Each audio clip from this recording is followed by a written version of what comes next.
morning, everybody. How are you guys? You know, this teaching remote, learning remote thing, it's going to take a little getting used to. It's kind of strange, right? But we'll get through it. Hey, here's what I want to do today. I want to help you guys out. This is intended for my Algebra 1 class. However, it might be of benefit to the Cambridge IGCSE students as well. Here's what we're going to do. We're going to be talking about quadratic equations. Oh boy. What they are, their key features, sketching a graph of them. And so what I thought I'd do is post a couple of these refresher videos because I know that you forgot or you're going to forget. It's been 2 weeks out of the classroom already. And I don't even know if I remember where the classroom is. But hey, today we're supposed to be doing a virtual spirit week, us teachers. And so I'm wearing one of my favorite shirts, one of the coolest shirts I own. It doesn't look very tropical, but today's tropical day. But I got this in Tahiti last summer, and I don't know, I think it's pretty cool. But anyway, let's get to it, right? I'm going to switch over to the document camera so I can show you guys what it is we're going to be doing, how it's going to look, and all that. Let's see here. There we go. Quadratic equations. Here's what we're going to do today. We're going to learn what quadratic equations are. We're going to learn about two forms of quadratic equations, and we're going to talk about the key features and sketching a graph. Now listen, how you guys come out of this, when we come through the other side of this, you're either going to be better for it or worse for it. So, you don't have to. I'm not going to be sitting over your shoulder making you do this, but I would suggest that if you don't have your notes ready, you go get a notebook. Pause this, take good notes, try the practice problems I give you. Try just like being a good student in class, just like if I was, or another teacher was, sitting right over your shoulder, kind of like telling you what to do, because you know what it is you're supposed to do to be a good student, to help you to learn. So let's go ahead and do this, and let's get to it, right? So first of all, quadratic equations, what they are, and the two forms. So a quadratic equation, it's a polynomial equation with the degree of 2. That means the biggest exponent is 2. Like, for example, here's an example. X squared minus 2. Here's another example. 5x squared minus 3x minus 7. Here's another example. Y equals x squared plus 2x. Do you see? Let's do one more example. Y equals x squared plus 3x minus, 32. Now let's just do 32, whatever. You see all these? These are all examples of quadratic equations. Now, let me give you one last example. Let's say 2x plus 1 squared minus 5. See, this is still quadratic because the degree, the biggest exponent is 2. Do you see? And, in a video upcoming, one of the things I'm going to show you is how to change from this form to this form. Because, you see, I told you there are going to be two forms that we're going to learn. This one's it's written in standard form.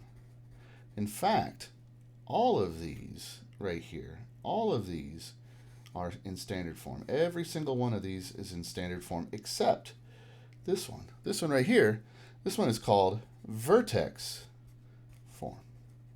All right? So, check this out. Standard form, and standard form, and let's go over here, vertex form. Okay, so standard form, we could do f of x as a function. That's the same as y, remember? So you see f of x, it just means y, right? The output. So anyway, here's what we got. We got f of x equals ax squared plus bx plus c. That's standard form. You see, a, b, and c, they're just coefficients. Coefficients are the number multiplying with a variable. Now, the c is called the constant because it doesn't change. It's not being multiplied by an input, right? But they're all just coefficients. So, for example, you see this one right here? A is 5, B is -3, and C is 7. Now, A is not 5x squared, it's just 5. And B is not -3x, it's just -3, and C is just -7. Whereas on this one, right, watch, check this one out right here. A is 1. Now, B is the middle term, but it's not because it's middle, it's not because it's second. It's actually the coefficient of x. It's the number multiplying with just the x. And so for this, B is equal to 0, and C is equal to -2. Do you see?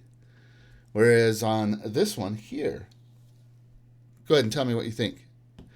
You can actually put it in the comment down below. For this one right here, what do you think A, B, and C are? I'll give you feedback. What do you think A, B, and C are? You go ahead and take your guess. Don't copy off of what other people are putting in the comment. You put your comment down there. I'll check. I'll let you know how it is, right? So y equals x squared plus 2x. What do you think A, B, and C are? For this one, A, B, and C are A is 1, B is 3, and C is -32. You see?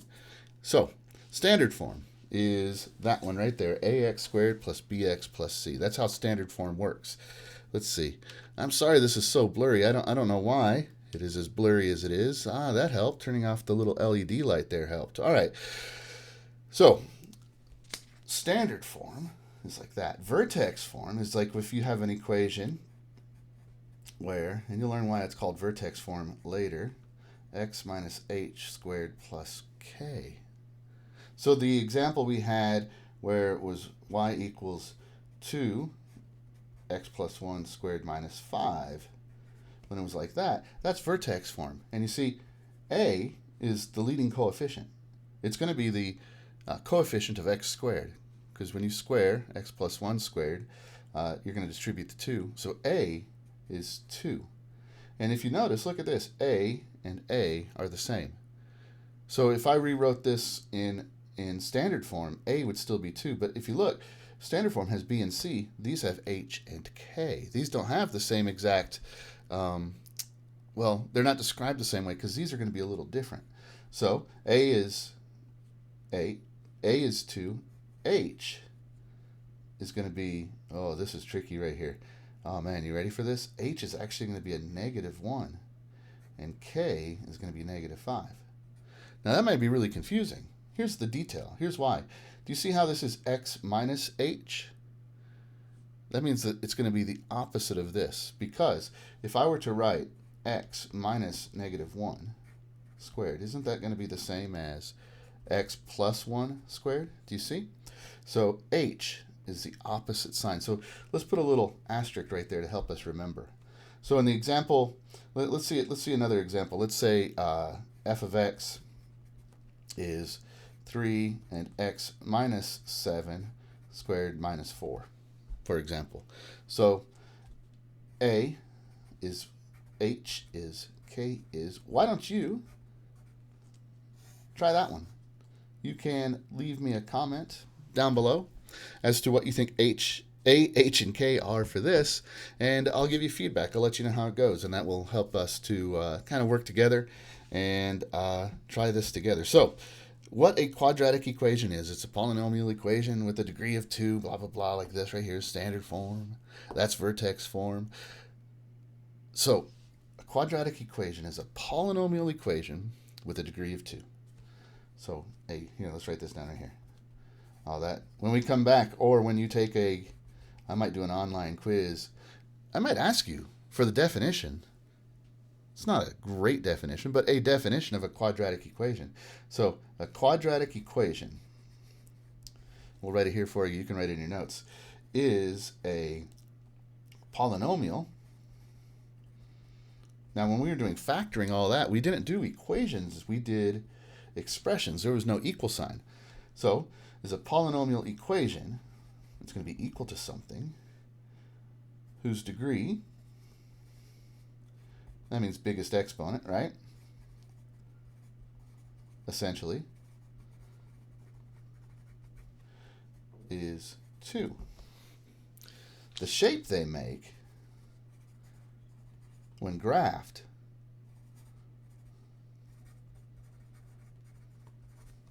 is called a parabola.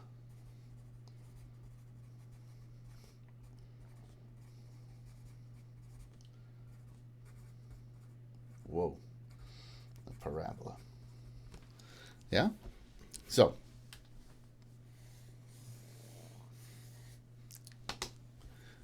got to know that, right? So this is page 1. What is today? 3/23/2020. So I'm going to save all this, and when I come up with a quiz for you guys, I'm going to base them off of our notes. So that might be something. This isn't a mathematical skill. This is just a set of knowledge, a piece of knowledge that you really need to understand. Now, you probably don't know what a parabola is. So let's talk about a parabola first. So here, check this out. Parabolas. Now, parabolas can go sideways, but we're talking about functions, inputs and outputs, where, well, a function has exactly one output for each input. So if you remember, like the vertical line test, you can't have two outputs for one input. You can't draw a vertical line through it and it be a function. So for quadratics, we basically have two kind of ways that we're going to see these parabolas. They can be really narrow, they can be kind of wide, but we're going to have some that go up like this. Oh man, it got kind of ugly in there. Good thing I have my good old trusty Dixon Ticonderoga number 2 here, huh? The best pencils. Anyway, or they could go down like this. Now I'm going to give you guys quite a bit of information right here. It might be kind of like sensory overload, but if you're taking good notes, you're going to refer back to this as we work through, because one of our ultimate goals is to be able to graph these accurately and quickly, right? So this is a parabola, and this is another parabola. We call this one going up, and it's positive. We call this one going down, and it's negative, right? Now, here's a couple things that you're going to have to know right off the bat. Do you know how you've got standard form, which is ax squared plus bx plus c, or you have vertex form? They can actually be exactly the same equation, just written in a different format, right? So you've got those two right there. If it's going up like this, a is going to be a positive number, always and forever, amen. And if it's going down, the leading coefficient is going to be a negative number, right? Always works that way.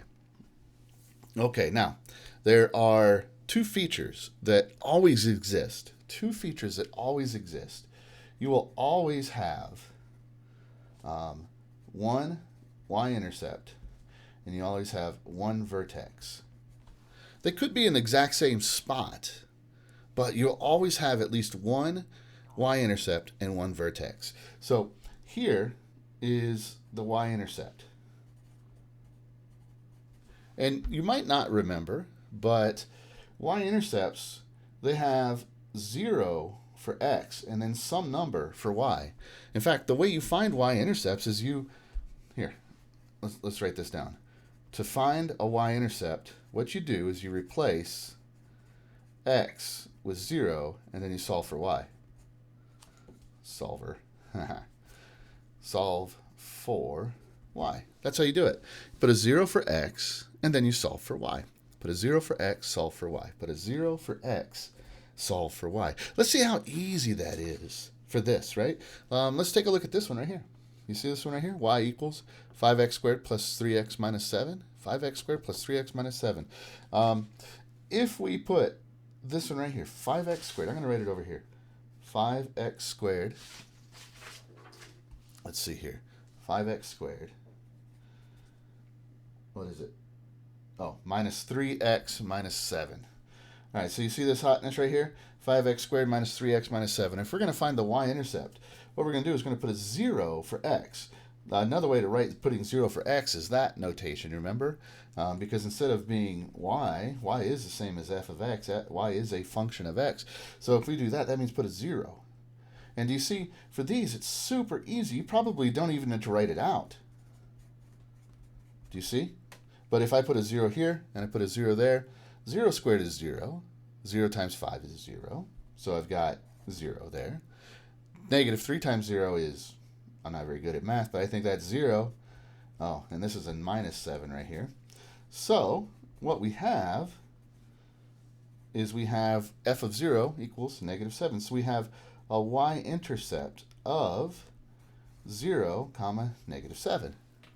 Now, remember, again, those of you who are my students, you know, when I ask you to find x-intercepts or y-intercepts, you have to write them as a coordinate. Now, you could kind of get away with not doing that when you were dealing with linear equations. With linear equations, they're not as complicated, but now they get a little more complicated. So, anyway, that's how you find the y-intercepts, all right? It doesn't matter if it's in standard form or if it's in vertex form. So, for example, let's say we had this right here. Let's say we had f of x equals 2x minus 5 squared plus 1. And we wanted to find the y-intercept. We're going to put a 0 in, so 0 minus 5. This one's not as easy. For the other one, you could just kind of, like, that's 0 and that's 0. If you're going to find the x-intercepts, or y-intercepts, you put a 0 for x. So it goes away, you're left with -7. This one, a little trickier. Put a 0 in, then you got to do the math, right? 0 minus 5 is -5, I hope. And then, probably don't need to write that step, but we're going to anyway. -5 squared. You have to follow the order of operations. PEMDAS, it's not its own topic. It's how we do math. It's like the rules of the road. So -5 squared. Oh, there we go. Sorry about that. -5 squared is +25. So what we have is 2 times 25 plus 1.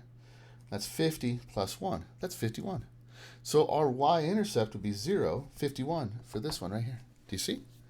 That's how it works right there. So anyway, you will always have a y-intercept, and now you know how to find one.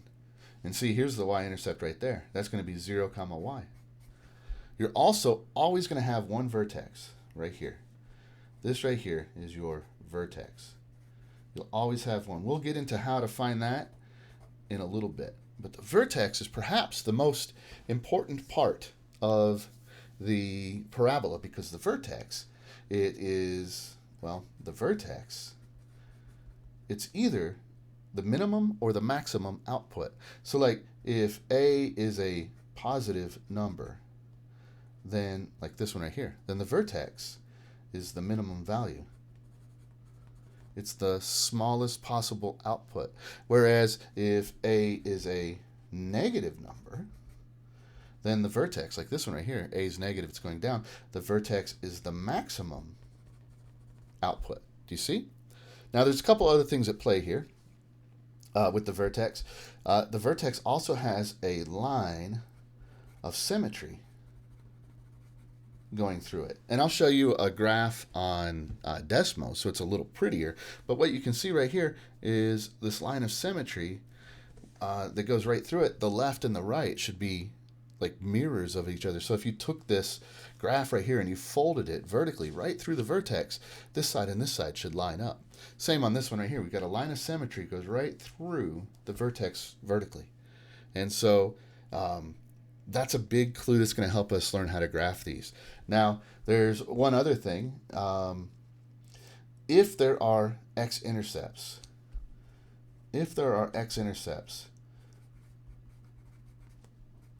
this is the midpoint. This vertex is going to be equal distance from the x-intercepts. The x-intercepts are going to be the same distance away from the vertex on the right and on the left. So let's go ahead and take a look at this one right here. You see what we have two x-intercepts. X-intercepts are where the graph crosses the x-axis. So we have an x-intercept here, and we have another x-intercept there. So this is your x-intercept, and this is another x-intercept. Do you see? And the way you find x-intercepts again is you have a number that's going to be x, you put a 0 for y, you set it equal to 0, and then you solve it. We're going to spend a lot of time on that in the future, but for right now, that's how it works. You have two x-intercepts on this one. So you're always going to have one y-intercept, you're always going to have one vertex. The vertex is going to be in the middle. So like the distance from here to here is going to be the exact same as from there to there. From this x-intercept to the x-coordinate of the vertex is going to be the same as it is from this x-coordinate of the vertex to that x-intercept. So it's always going to be in the middle, right? This vertex, when you draw your line of symmetry, right here, it's going to be equal distance between the two x-intercepts. So we're always going to have one y-intercept. We're always going to have one y-intercept, one vertex. We could have, let's talk about x-intercepts real quick. We could have 2, 1, or none. So we could x-intercept amounts. Let's call them that way. So we'll always have one y-intercept, one vertex, but for x-intercepts, we could have 2, 1, or 0. Yeah? Good? Okay. So here's what we got. We've got that a quadratic equation is a polynomial equation with a degree of 2. We have standard form, we have vertex form, right? And when you graph them, they make the shape of a parabola. Parabolas will always have one y-intercept, one vertex, and they will either have 2, 1, or 0 x-intercepts. We're going to spend a lot of time talking about this in the future. We're going to spend a lot of time talking about that in the future. We kind of briefly talked about y-intercepts right now, okay? So parabolas go up if a is positive. A is the leading coefficient. It's the number that's multiplying with x squared. Parabolas go down if a is negative, right? Now, let's get into the last thing for today. For the last thing for this lesson, right? Oh man, time's fun when you're having flies. Well, that's how frogs say it, right? Time's fun when you're having flies. So, last one. Let's do this last one right here. Here's what we're going to do. Today we're going to learn how to sketch a parabola. I'm going to give you basically what I'm going to be doing is I'm going to give you information from a quadratic equation, right? One that I've already dealt with. And what we're going to do is we're going to learn how to sketch a graph, okay? So let's do this one right here. Let's say that I have 2 x-intercepts. Let's say I have a y-intercept, and let's say I have a vertex. V stands for vertex. So let's do this one right here. Let's say we have an x-intercept of negative 2, 0. And we have another x-intercept of 6, 0. Let's say our y-intercept is 0, negative 12. And let's say our vertex is 2, negative 16. All right, let me show you how to graph this right here. We're not going to use graph paper. Graph paper gets kind of, I was going to say sketchy. Huh? See what I did there? Graph paper gets kind of sketchy. Graph paper, it gets kind of difficult. The scale gets difficult. So let's just do it here with our own coordinate plane, our own x and y axis. You see?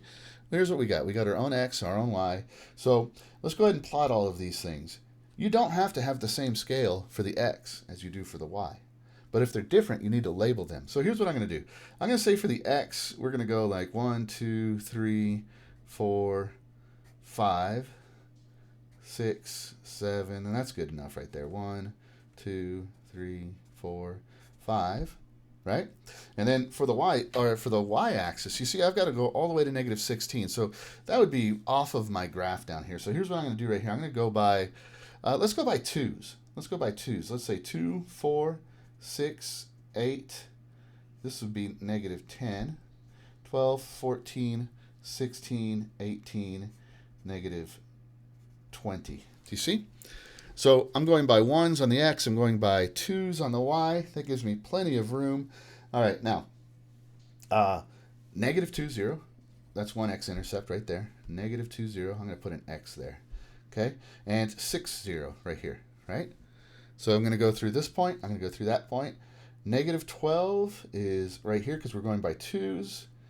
And then 2, negative 16. So here's what I'm going to do right here. I know there's a line of symmetry that goes through this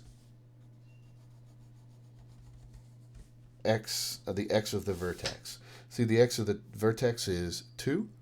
So the line of symmetry is x equals 2. So that's what I sketched right here. It's actually not part of the graph. A graph's a picture of all the answers, but this helps us to sketch our graph. See if I can get that autofocus to work a little better.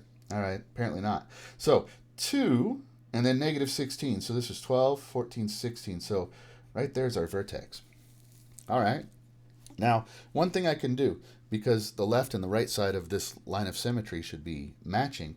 Do you see this distance right here from this to here, from this y-intercept to the vertex? Well, I should have the same exact, I should have a point of reflection on the other side, same exact vertical distance. So, man, now, I've got these points right here. My vertex is my smallest point because A was positive. Well, I don't know that it's positive, but it's the smallest point, so that tells me that A is positive. It wasn't given to me, but I can see that A is positive. I've got my x-intercepts. Let's see, 1, 2, 3, 4. See, that's a distance of 4 from here to here. And 1, 2, 3, 4. From the line of symmetry to this x-intercept is a distance of 4. And from the line of symmetry to this x-intercept is a distance of 4. That's what we should have. We have one y-intercept. We have our vertex. Now, a parabola, it's not a u. And it's also, oh, it got kind of ugly there. It's also not a v. Couple things I want you to be careful of here. Don't stop here. Don't stop making your graph at the x-intercepts. It goes beyond that. A graph's a picture of all the answers, and this is the shape that these answers line up to. So it should be smooth and continuous. That's kind of ugly. Man. Boy. There we go. It's a little better. Should be smooth and continuous, like this right here. Right? These are not straight lines. They are curves. They are not parallel. They keep spreading open. They get the distance between these two edges, these two sides of the parabola gets wider and wider and wider as they go farther and farther away from the vertex. But it kind of looks like that. Now, let's go ahead and take a look at Desmos here. Here we go. Desmos. Fantastic. The one we did right here was, this is it right here, x minus 6 and x plus 2. So if I look, look at that. Look at that. You see, those are our x-intercepts. Our y-intercept was negative 12, and our vertex was right there, 2, negative 16. And we have a line of symmetry at x equals, what was the, x equals 2. There's our line of symmetry right there. So that's how you graph one. You plot the x-intercepts, you plot your y-intercept, you plot your vertex. You use your line of symmetry to help you to draw it. And then you go ahead and you sketch your curve. You see how it goes? Boom, you're done. All right, so I got some practice problems for you right here, some homework. If you're in my class, I will go ahead and type this up for you, this assignment, in your Google Classroom. But here's what I want you to do. You're gonna have 3 graphs, all separate. Right? You're gonna have 3 separate graphs, and they're all parabolas. So here's what I want you to do. I want you to graph the parabolas with the information provided.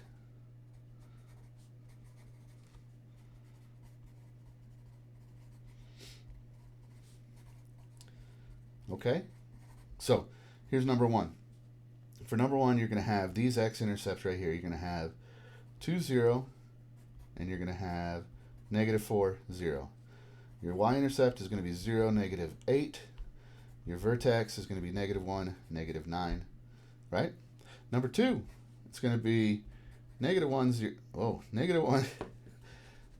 Negative 1 comma 0 is going to be 1 x-intercept. Let's go ahead and do this the same way, right? So 1 x-intercept is going to be negative 1 comma 0. The other x-intercept is going to be 3 comma 0. Your y-intercept is going to be 0, negative 3. And your vertex is going to be negative 1, negative 4. Last one, number 3. For number 3, your x-intercept, you're going to have 2 again, is negative 5, 0. Your next one's going to be negative 3 comma 0. You're going to have a y-intercept of 0, positive 15, and a vertex of negative 4 comma negative 1. So try those. If you have questions, please leave them in the comments down below. I will also, in the comments below, I will leave, in the description below, that is, I will leave for you some links that can help you to, to maybe fill in some gaps, some questions and confusion you might have, because that always occurs, right? So anyway, I hope this has been helpful and useful. Let me know, and we'll talk to you later.